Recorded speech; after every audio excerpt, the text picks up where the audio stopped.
విద్యలో ప్రతిభ కనబరుస్తూ భవిష్యత్తులో ఉన్నత శిఖరాలను అధిరోహించాలని ఎమ్మెల్యే సునీత లక్ష్మారెడ్డి జిల్లా విద్యాధికారి రాజు విద్యార్థులకు సూచించారు. సోమవారం మండలంలోని రంగంపేట ఉన్నత పాఠశాలలో ఈ ఏడు 10వ తరగతి పరీక్షల్లో 49 మంది విద్యార్థులు 500కు పైగా మార్కులు సాధించారు. వీరికి పాఠశాల ప్రధాన ఉపాధ్యాయుడు ఉపేందర్ రెడ్డి ఆధ్వర్యంలో ప్రతిభా పురస్కారాల సన్మాన కార్యక్రమం నిర్వహించారు. కార్యక్రమానికి ముఖ్య అతిథిగా డీఈఓ ఎమ్మెల్యే హాజరై విద్యార్థులను సాల్వ కప్పి మెమోంటోలతో అభినందించారు.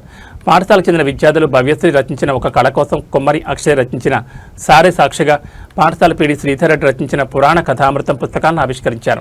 అనంతరం పాఠశాల హెచ్ఎం ఉపేందర్ రెడ్డి అధ్యక్షులు జరిగిన సమావేశంలో డీఈఓ మాట్లాడారు. ఈ ఏడాది వెలువడ్డ 10వ తరగతి పరీక్షా ఫలితాల్లో పాఠశాల విద్యార్థులు 100% ఉత్తీర్ణత సాధించడం హర్షించదగ్గ విషయమన్నారు. ప్రభుత్వ పాఠశాలలో నిపుణులైన ఉపాధ్యాయుల బోధనలో విద్యార్థులకు చదువు అందిస్తున్నట్లు పేర్కొన్నారు. విద్యార్థుల పట్టుదలకు ఉపాధ్యాయుల కృషి ఈ ఫలితాలు నిదర్శనంగా నిలుస్తున్నాయన్నారు.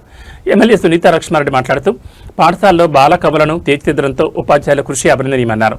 ప్రతి విద్యార్థి ఆత్మవిశ్వాసంతో ముందుకు సాగి లక్ష్యాన్ని సాధించాలని సూచించారు. కార్యక్రమంలో MPDO Rafiq Munisa, MEO Umarani, DCMS vice chairman Ramesh Kumar, Arige Vijay Kumar, పాఠశాల చైర్మన్ మాధవి, ఉప సర్పంచ్ సురేష్, తపస్ జిల్లా ప్రధాన కార్యదర్శి జాల సిద్ధు, పీఆర్టీయూ మండల అధ్యక్షులు సత్యనారాయణ, తపస్ మండల అధ్యక్షుడు లక్ష్మీనారాయణ, యూటీఎఫ్ మండల అధ్యక్షుడు భీమల నాయక్, మండల బీఆర్ఎస్ పార్టీ అధ్యక్షుడు గౌరీశంకర్, ముత్యంగారి సంతోష్ కుమార్, నరేందర్ రెడ్డి, ఉపాధ్యాయులు విద్యార్థులు పాల్గొన్నారు.